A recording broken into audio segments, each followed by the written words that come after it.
On the 22nd of February 2023, I received an email from the railway.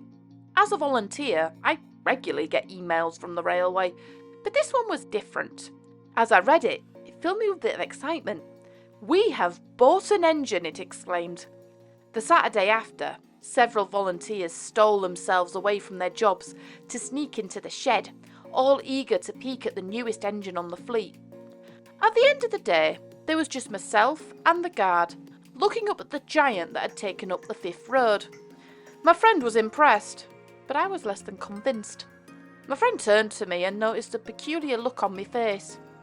"What's up with you?" he asked. "Why is it coloured like a duck?" This was my introduction to the Class 20. To call them by their original names, the English Electric Type 1s were created in 1957 by English Electric.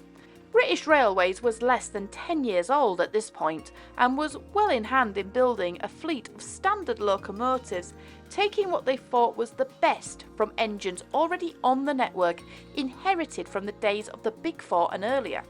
But while steam was still alive and growing in some areas on the main line, crew numbers were declining.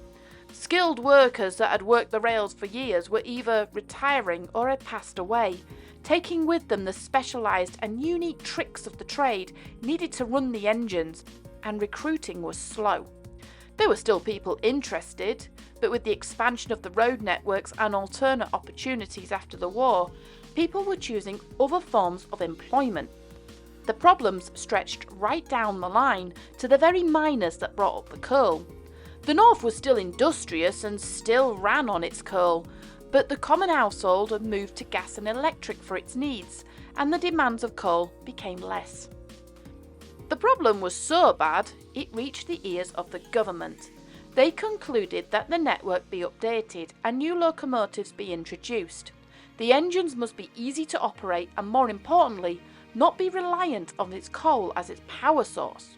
The railway could choose the power it wanted, either diesel or electric. Both powers had their advantages and disadvantages.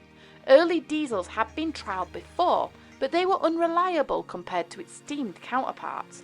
However, some engines and designs showed real promise, whereas electric engines were much more reliable, but couldn't run where they pleased unless infrastructure changes were implemented, including third rails or overhead wiring. English Electric, though, was up for a challenge. They had a massive experience with diesel engines and had been building for the military. They used an engine called a V-type. A V-shape came from the 8 cylinders being placed at 45-degree angles to each other, and each cylinder were connected to a central shared crankshaft. They supercharged the engine and adapted it for railway use. They called it the 8SVT Mark II engine. At the other end of the crankshaft was an English Electric generator, and finally a further auxiliary generator was bolted on top, which had the responsibility of providing power to secondary parts of the locomotive, including the blowers and the battery chargers. The engine was mounted to an adapted underframe, and the engine was covered with a long cowling which was inset. The area around the engine was similar to a running board you would get on steam engines, and a large engine-driven fan kept the air circulating. The engine sat on twin four-wheeled bogies and was supported not by leaf springs but by helical springs. Each axle was independently fitted with 6-pole DC motors. Overall, it was a mammoth of an engine at over 46 foot long and weighing in at an impressive 73 tons. The cab overhung the running board, allowing the driver and the second man to clearly see all around the engine, and the engine was able to be connected to 3 other Type 1s in a master and slave style arrangement. In short, if a bit of extra pull was needed for the longer trains, then up to 3 Type 1s could be coupled together with only one driver controlling all 3 engines. After initial trials proved very successful, a short run of 20 of the Type 1s were ordered, with D8000 being the first of the production line. The drivers loved the versatility and the fact they had an unobstructed view of the line if they led cab first. The class became a bit of a fan favourite, and enthusiasts began to recognise the distinct sound of the engine even before it got into view. For this sound alone, they were nicknamed the Choppers. In 1971, when the top system was introduced, the class became known as the Class 20s. By then, over 200 had been produced. They had a top speed of about 75 miles an hour and were ideal for mixed freight and lighter goods work, and they generally worked in pairs, with each locomotive as cab leading. In this configuration, it negated the need for a guard's van, as the guard could perform any braking duties from the other locomotive. The Class 20, however, had a distinct disadvantage over other diesels of the day, and that was in heating. As the Class 20 was not originally fit with any form of steam heating, it couldn't heat the passenger coaches, making them unsuitable for mainline passenger work during the winter months. Instead, they were limited to summer services on branch lines, taking passengers to seasides or tourist destinations. Some locomotives were fitted with a through pipe, but they were very few and far between. As more and more freight services left the railway for the roads, a glut of unused locomotives were backing up in the yards. Luckily, as the Class 20s can be used in its master and slave configuration, they were considered more desirable than others, so while the majority of the Class 20s were sent to the cutter's torch, many more were saved. Some even still roam the British network. They mostly run singly and have cameras on the engine's nose so the drivers can see the rails easier if they needed to run nose first.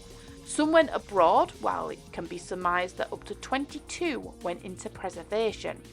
One lucky engine number, D8188, an engine now owned by the Chinnor and Princess Risborough Railway, was taken to the Nene Valley in 1995 and given a complete makeover, ready for its big debut in the film GoldenEye. The original D8000 is preserved as well and sits in the Great Hall of the National Collection. But what about the Class 20 we got? Well, the one we have is D8110, or better known as 2110. The engine was built in Darlington at the British Electric Robert Stephenson Hawthorne factory and rolled off the line in January 1962.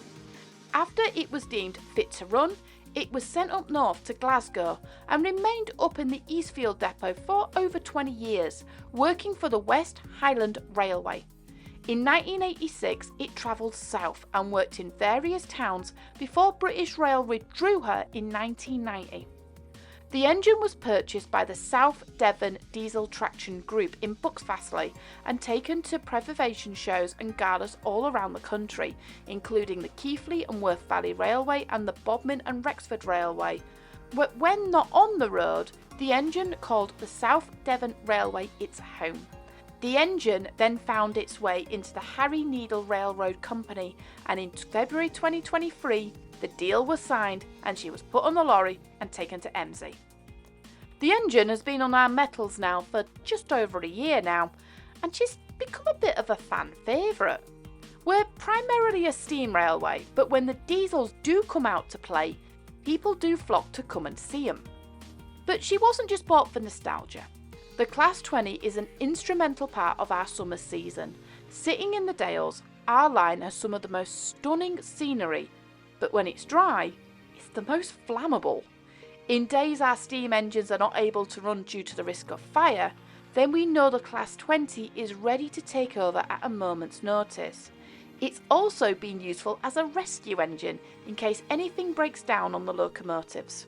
The Class 20 does have a wonderful charm about her, and I do love seeing her on the line. She's a welcome addition to the fleet. At the moment, she is in the shed getting her maintenance done, but work is progressing and it's hoped to hear the chop-chop of the engine soon. In fact, she is sitting in the very same spot where I saw her that fateful day a year ago. And yeah, she still reminds me of a duck.